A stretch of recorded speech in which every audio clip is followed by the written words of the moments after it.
Bueno, voy a recomendar ahora este libro en inglés, que es un libro publicado por Thames and Hudson, que se titula Who's Afraid of Contemporary Art? ¿Quién teme al arte contemporáneo? Escrita por Chuong An y Jessica Cesari, y como digo, publicado por Thames and Hudson. Es un libro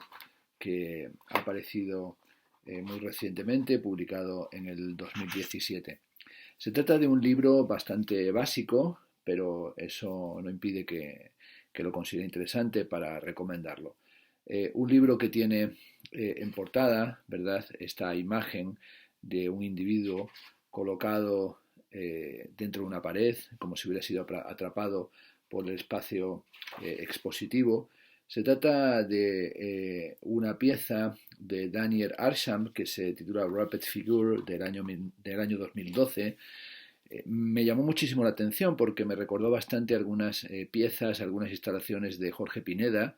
que son piezas anteriores en las que también utilizaba esta idea de el espectador envuelto, atrapado por la pared del espacio expositivo. Puede que sea coincidencia o puede que sea algo que tiene que ver más con el espíritu del tiempo o acaso tiene que ver con el plagio. Bueno, el libro de Kyung-Gun An y Jessica Cesari, este de ¿Quién teme al arte contemporáneo?,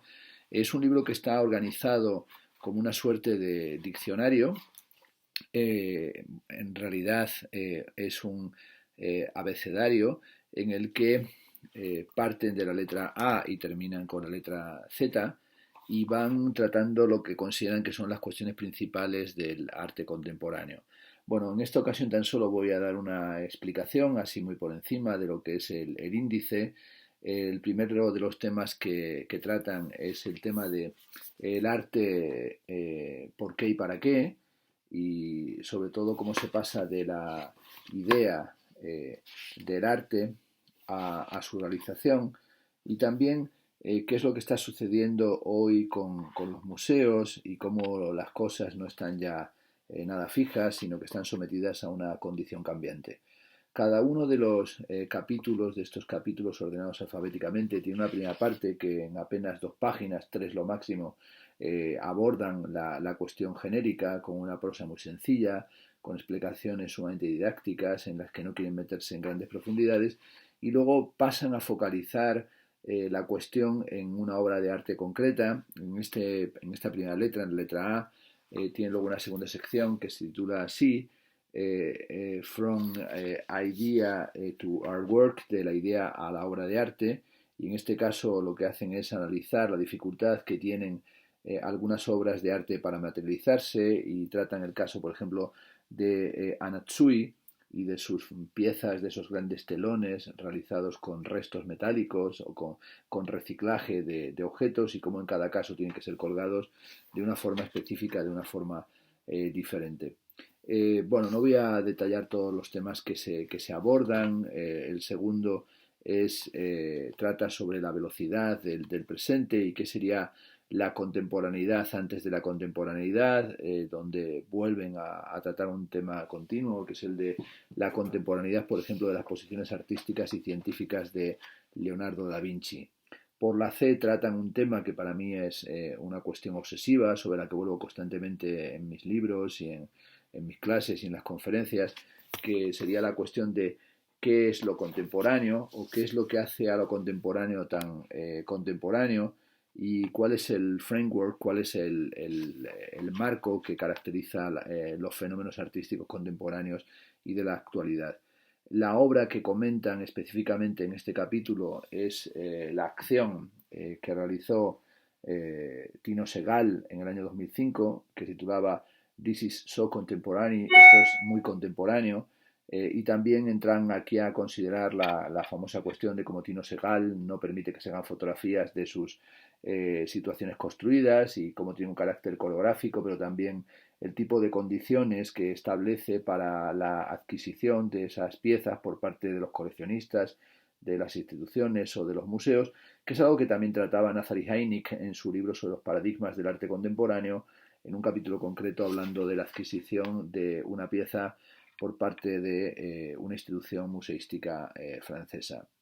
El siguiente capítulo por la D se titula Dream Academy, los sueños de la academia, los sueños académicos, y por qué los estudiantes de arte se convierten en artistas. Y en este caso, la parte del ejemplo concreto lo toman de una de esas cartoons, de las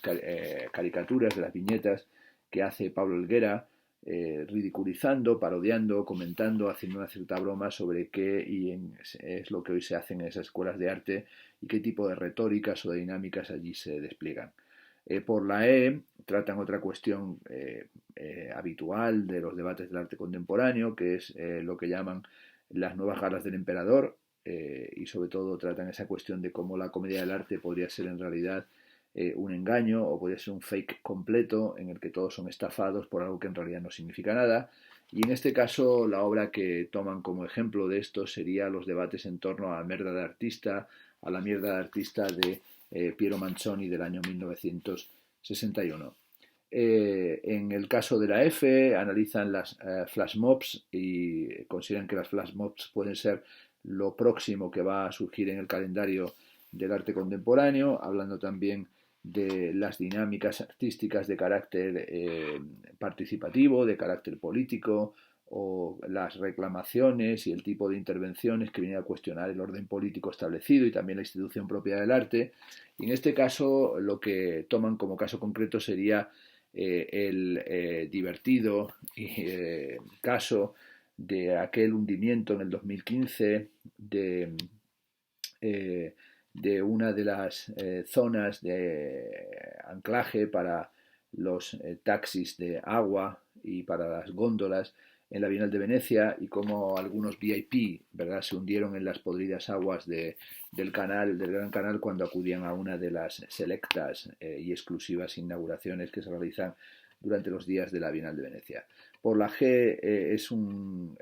capítulo que dedican a los geeks y los technics, y sobre todo qué es el devenir tecnológico del arte contemporáneo, y analizan el fenómeno del arte en Internet, o lo que serían los funcionamientos de los new media, de los nuevos medios en el arte contemporáneo. Por la H tratan la cuestión de las historias y qué tipo de historias son las específicas de la historia del arte actual. Analizan, por ejemplo, obras de Fred Wilson, y en el caso de la obra concreta que toma en consideración es la ya conocida reclamación, la famosa intervención de las Guerrilla Girls sobre por qué las mujeres tienen que estar desnudas en los museos, y los porcentajes, ¿verdad?, de mujeres que aparecen desnudas y su escasa presencia en las colecciones y en el discurso de la historia del arte. Analizan también en el siguiente qué está pasando y con lo conceptual y con en qué medida se mantiene todo el discurso de la hiperconceptualización, y en este caso analizan la famosa pieza de Martin Creed, Luces encendidas, luces apagadas, con la que ganó el premio Turner, y también revisan en esa dimensión de los devenires del arte conceptual las piezas de Caramelos de Félix González Torres de comienzo de los años 90. En el siguiente capítulo se plantea la cuestión de qué hacen los curators, que es algo que también aparecía como núcleo central del libro Curators de Francesco Bonami, que es una de las recomendaciones que hice días atrás, y que también es fundamental en el libro de la preconhistoria de Germano Cheland, que acabo de comentar justamente también hoy. Y analizan cómo son las dinámicas y las planificaciones de los curators y qué elementos y qué cuestiones ponen en circulación para montar sus exposiciones, y cómo se arreglan todos los temas que tienen que ver con el montaje de una muestra, de una exhibición. El siguiente por la K es la de qué es lo que sabemos de la audiencia y cómo el arte puede ser para otro, puede dirigirse hacia los públicos, y cómo esa forma de relacionarse con los públicos también tiene que ver con la reivindicación contemporánea de lo fun, de lo divertido. Y en este caso analizan una pieza de Jeremy Deller que se titula Sacrilegio, del 2012, que tiene algo de espacio recreativo, de espacio divertido y también de espacio infantil, o de dinámicas definitivamente lúdicas. Por la L el capítulo se llama Lovers and Haters, ¿verdad?, que nos habla de los fans también, de los que aman, admiran y reconocen ciertos procesos artísticos, y los que son unos completos odiadores. y sobre todo cómo se puede pasar de lover a hater, de alguien que admira a alguien que odia completamente, y para ello analizan las dinámicas que se han producido en relación o los debates que han surgido en torno a las últimas ediciones del premio Turner. Por la M, el capitulito se titula Money, Money, Money, dinero, dinero, dinero, y se subtitula ¿Por qué todo es tan caro? Y sobre todo nos habla de esas dimensiones millonarias y de los precios que toman las obras de arte contemporáneas, tomando en cuenta, por ejemplo, las esculturas, como sería el perro de Jeff Koons, y también analizan luego como caso concreto lo que llaman The Business Artist, el artista negociante, tomando en cuenta las colaboraciones de Murakami con marcas de lujo, y también la fundación Kaichichikichichi, y también las colaboraciones con casas de moda como Louis Vuitton. El siguiente por la N se titula Next Big Thing, la siguiente cosa grande o la siguiente cosa importante, y aquí analizan la cuestión de el rol de las galerías, y las galerías, verdad, que son capaces de presentar grandes proyectos, grandes instalaciones, como sería la presencia en la galería Hauser and Wirth de Gupta, con sus impresionantes piezas, o también esa dimensión gigantomáquica, o esa dimensión colosalista que tienen lo que son las ferias de arte, y principalmente la Feria de Arte de Basilea. Por la O, el capítulo se titula O tú no lo necesitas, y se subtitula ¿Es esto realmente necesario? Y aquí en esta idea de esto no se podría hacer, o esto es demasiado sorprendente, o esta idea del arte contemporáneo como algo que busca provocar, epatar, o esto es generar una dinámica del shock, analizan explícitamente una pieza del artista español Santiago Sierra, sus líneas tatuadas sobre personas remuneradas, la acción del año 1999 que hizo en el espacio aglutinador de Cuba, concretamente en La Habana. Por la P, el capítulo se titula Picasso Baby, y aquí analiza la archiconocida e inventada acción de Jay-Z cuando en la Pace Gallery en el año 2013, concretamente en julio de 2013, realizó una acción de 6 horas en la que remedaba el ya mítico performance de Marina Abramovic, The Artist's Present, en el MoMA, en el que estuvo 700 horas en total sentada enfrente del público, en esa acción, ¿verdad?, de mirar a los ojos del otro, pero también de generar una cierta megalomanía narcisista en su propia dimensión de abuela, entre comillas, del performance. Y Jay-Z realizó una acción en la que, bueno, repetía hasta la saciedad toda esta idea de Picasso Baby, considerándose el heredero de lo picasiano o del picasismo, en lo que se calificó como un performance art film, y también nos habla de toda esa dimensión de lo arty y de la relación entre arte contemporáneo y música, tomando también el ejemplo, por ejemplo, del disco de Lady Gaga Art Pop, y también de su gira Art Rave. Analiza también a Kanye West como el rapero, ¿verdad?, devenido minimalista, y sacan aquí, por ejemplo, la imagen del disco de Kanye West con la portada de Josh Kondo del año 2010. Por la Q, el capítulo se titula Quality Control, y tratan de cuál es el rol de los museos, y analizan toda esta dinámica de generar museos cada vez con mayor carácter de folie, de locura arquitectónica, y concretamente toman en consideración el museo o el espacio que han construido Herzog y de Meuron en Hong Kong, y de él sacan una imagen en la página 86. Analizan también la cuestión de las adquisiciones de los museos y el furor de los nuevos coleccionistas y de toda la sociedad VIP que se ha convertido en la vanguardia, o por lo menos la que controla las dinámicas del arte contemporáneo. Luego por la R analizan si el arte puede contribuir a generar un mundo mejor, o las relaciones entre arte y política, y focalizan en este caso la cuestión en la obra de Tania Bruguera, en su acción Tattling Whisper del año 2009, bueno, y también toman en consideración todo lo que ha sido la idea del arte útil de Tania Bruguera y su reflexión sobre la conducta y la posibilidad de transformar el arte a través de la acción o a transformar el mundo a través de la acción artística. El siguiente capítulo es como una continuidad de este y se llama Stage Presence y analiza qué es una performance y cómo ha ido cambiando la performance desde los años 60 hasta la actualidad, tomando en cuenta, por ejemplo, el One Year Performance, la serie de performance de un año de Ten Xixien, y también lo que son acciones, por ejemplo, de artistas contemporáneos como Francis Alice, aunque luego se centran en una pieza histórica de Marina Abramovic y de Ulay, que es su Rest Energy del año 1980. El siguiente capítulo se llama Tender Loving Conservation y cómo podemos conseguir a través del arte hacer que sea seguro y que mantenga una supervivencia, y también esa cuestión de los new media y de los old media y qué relación pueden tener, verdad, toda esa idea de cómo han ido tornándose obsoletas ciertas tecnologías y cómo hay que tener una nueva labor de conservación, de mantenimiento, de archivo y documentación del arte contemporáneo, que a veces se vuelve contemporáneo, pero también técnicamente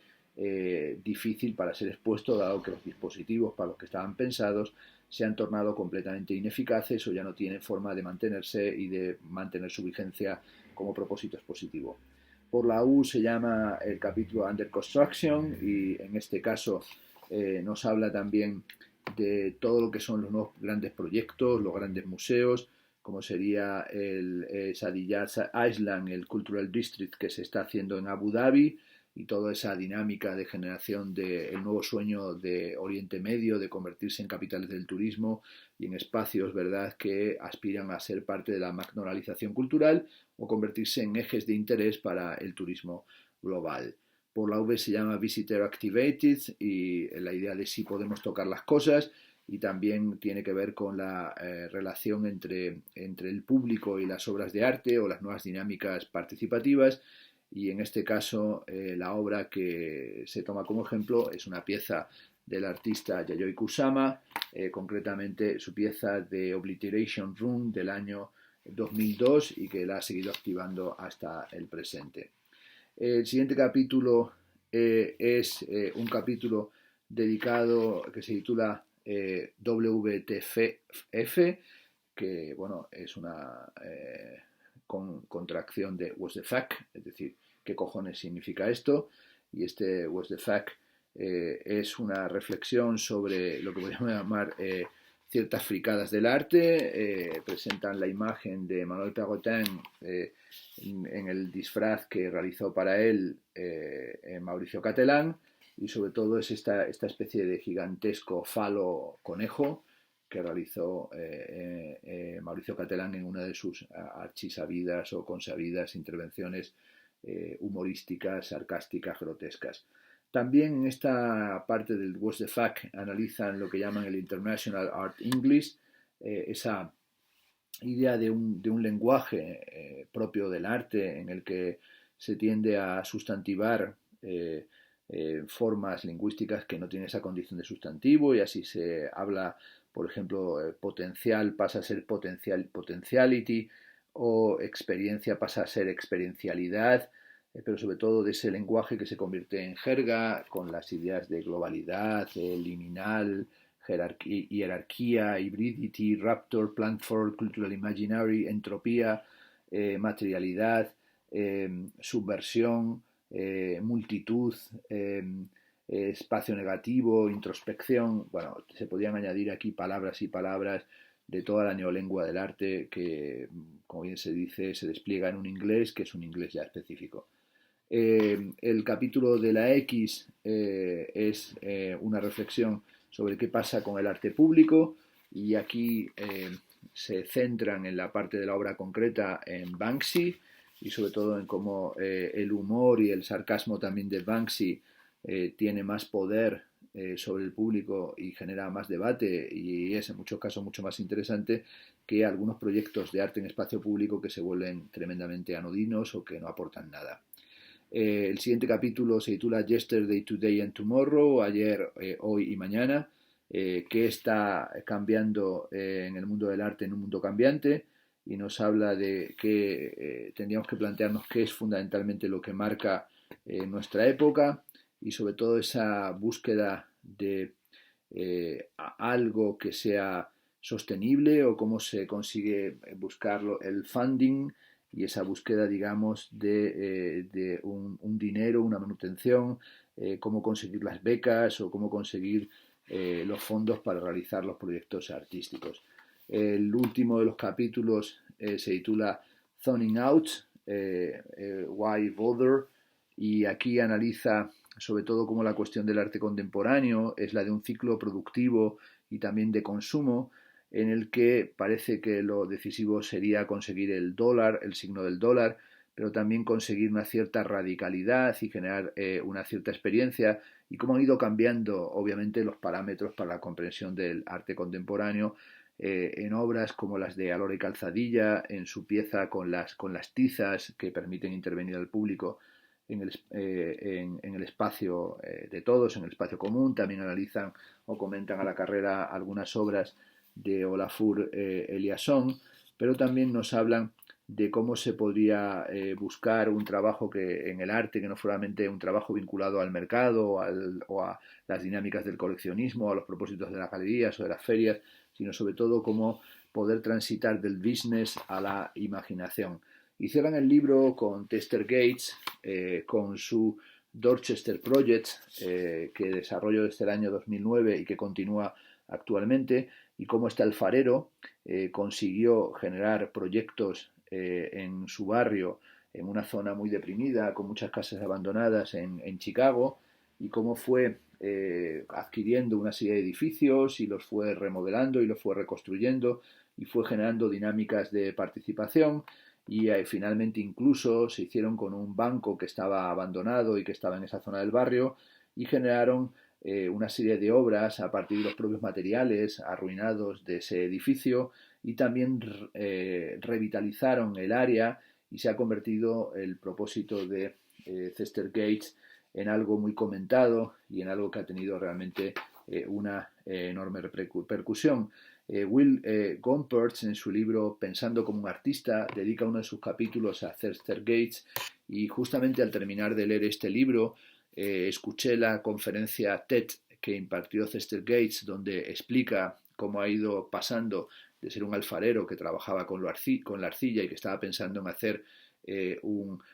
una taza o hacer un recipiente, una pieza de cerámica convencional, cómo ha ido amasando y tratando como si fuera un alfarero el propio concepto de las casas o las propias dinámicas de la ciudad, para intentar modificar la forma en la que se vive, para crear un sistema de modificación de la realidad de los barrios, de esos barrios totalmente abandonados, a través de los proyectos artísticos y los proyectos culturales. En esa conferencia TED, la presentadora le dice al final que, bueno, que puede suceder que este propósito de transformación de un barrio deprimido de la ciudad finalmente solamente lleve a una gentrificación, y que esté destinado solamente a blancos veganos, arty, que se asienten en un barrio que es un barrio deprimido y que anteriormente era un barrio de desclasados y especialmente habitado por población negra. Chester Gates dice que esa sería precisamente la condición de la mala hierba, y la presentadora le vuelve a plantear la cuestión de si cómo reaccionaría a la pregunta que le podría hacer alguna gente de que en realidad los recursos que se están aplicando en esa renovación de la ciudad a través de los proyectos culturales no estarían mejor empleados en cuestiones educativas o sanitarias, a lo que responde Chester Gates que para él la belleza es también un elemento primordial y un derecho social fundamental. Bueno, esa idea de la belleza como algo fundamental en la construcción de la sociedad, también creo que late en cierta medida en este libro, que como digo es un libro sumamente básico, pero que nos plantea imágenes interesantes y reflexiones bastante básicas, pero a partir de las cuales se puede tirar del hilo y llevarlas un poco más allá, para pensar que a lo mejor quien tiene miedo al arte contemporáneo es quien todavía tiene miedo al potencial transformador del arte. En este sentido, es un libro que considero recomendable, de un nivel, digamos,